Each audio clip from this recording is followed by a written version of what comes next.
میرے آقا صلی اللہ علیہ وسلم فرماتے ہیں اللہ اس بیوی پر اور اللہ کے سارے فرشتے پوری رات لعنت کرتے ہیں، ان عورتوں پر پوری رات لعنت ہوتی ہے جس کا شوہر اس سے ناراض ہو کر سو رہا ہوتا ہے۔ اگر کوئی عورت تہجد بھی پڑھتی ہے، نماز بھی پڑھتی ہے، تلاوت قرآن بھی کرتی ہے، ساری نیکیاں کرتی ہے،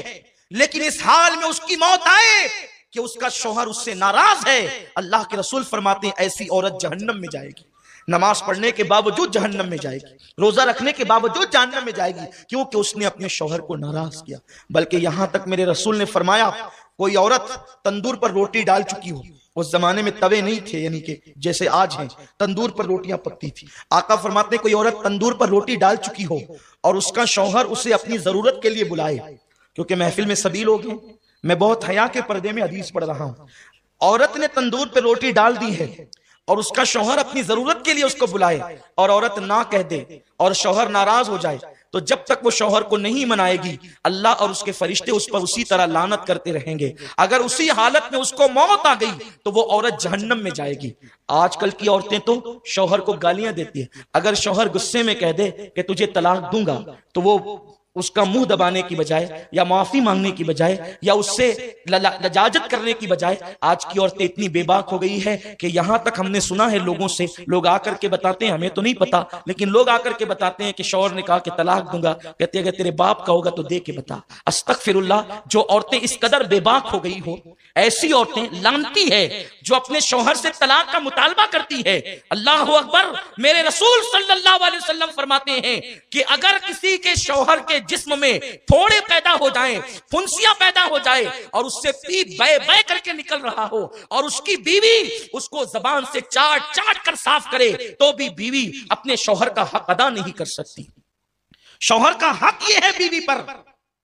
کہ اگر شوہر کے بدن کے زخم کو وہ زبان سے چاٹ کر صاف کرے تو بھی حق ادا نہیں کر سکتی۔ اور اللہ کے رسول صلی اللہ علیہ وسلم فرماتے ہیں اگر میں اللہ کے سوا کسی کو سجدہ کرنے کی اجازت دیتا تو میں عورتوں کو کہتا کہ وہ اپنے شوہر کو سجدہ کرے،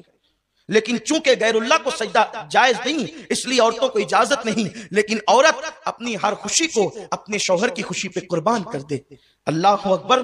اگر شوہر کہہ دے تم نے اسٹور نہیں جانا تو وہ دن بھر عورتوں کا موڈ آف ہو جاتا ہے۔ شوہر کہہ دے تم نے ماں کے یہاں نہیں جانا تو جھگڑا کرنے لگتی ہے عورتیں۔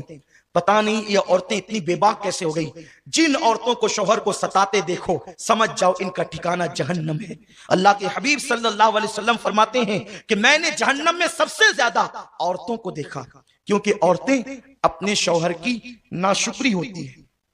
یعنی ان کو ہر دن ہر چیز ملے اور کبھی نہ ملے تو بس ان کا ایک جملہ تو یہ آپ سن ہی لیں گے کہ جب سے اس گھر میں آئی ہوں مجھے کبھی خوشی نہیں ملی، جب سے اس گھر میں آئی ہوں میرا مطالبہ پورا نہیں ہوا، حالانکہ ہر دن پورا ہوا۔ یہ ناشکری صرف شوہر کی نہیں، یہ اللہ کی ناشکری ہے، اور ایسی عورتیں جہنم میں جائے گی۔ اور پھر ماں باپ بھی اتنے بگڑ گئے، اللہ رحم و کرم فرمائے کہ اگر بیٹی شوہر کا شکوہ لے کر کے آتی ہے تو ماں باپ کہتے ہیں بیٹی ہم کوئی فقیر تھوڑی ہے،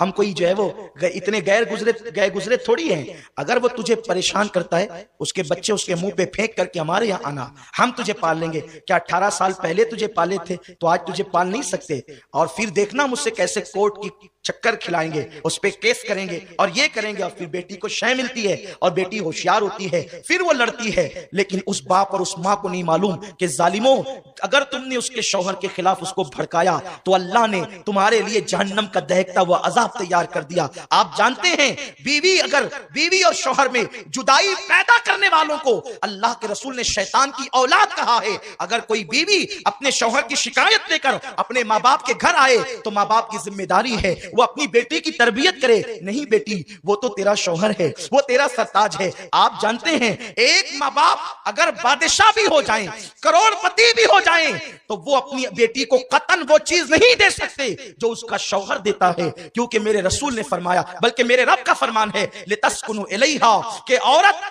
بیوی شوہر کے لیے سکون کا ذریعہ ہے اور شوہر بیوی کے لیے سکون کا ذریعہ ہے، یہ ایک دوسرے کے لیے سکون ہے۔ زیور پہن کر کسی عورت کو وہ سکون نہیں مل سکتا جو شوہر کے پاس سکون مل سکتا ہے، اور مرد کو اونچی اور اعلیٰ کاروں میں بیٹھ کر یا قیمتی کپڑوں میں وہ سکون نہیں مل سکتا جو بیوی کے پاس سکون مل سکتا ہے۔ میرے اللہ نے قرآن میں مرد کو بیوی کا اور بیوی کو شوہر کا کو سکون کا ذریعہ بتایا اور بتایا کہ شوہر بیوی کے لیے سکون، بیوی شوہر